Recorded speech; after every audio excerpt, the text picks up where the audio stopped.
është i pavdekshëm. E para.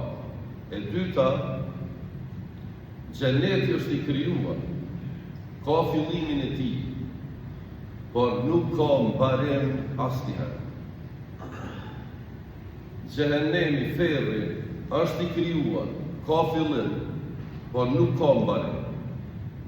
Andaj çdo tri gjëra, për shpirtin, për xhenetin, për xhenemin, që kanë fillim, por nuk kanë mbarim asnjëherë, njeriu duhet përgatitet që ta pasurojë shpirtin.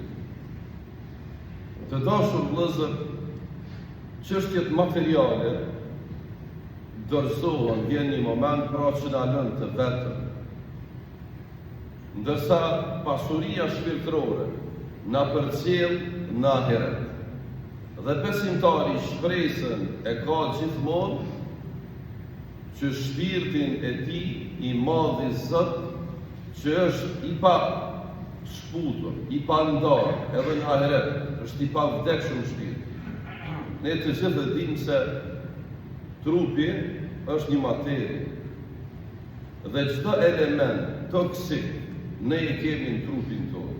Për atë arsye, edhe trupi lëshohet në varr në tokë dhe e tret toka. Ndërsa shpirti është i pavdekshëm, e ka pra fillimin, por nuk e ka mbarimin. Dhe qysh pasurohet njeriu materialisht?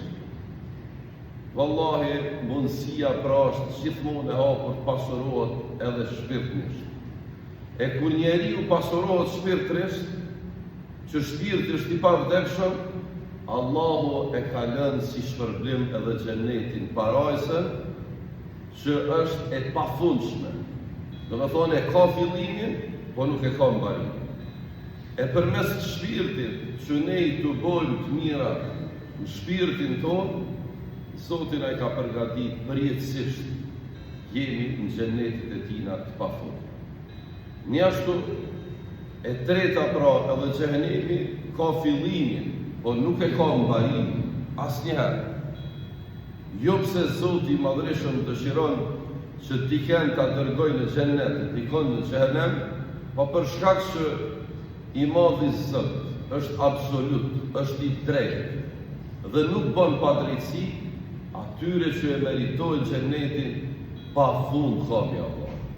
Pa atyre që s'kan dashur asnjëherë të jenë në mbrojtjen e Zotit dhe të jenë xhenetet e tij, të dashur vëllezër, do të jenë aty pra ku është me të vërtetë dhimbja më e madhe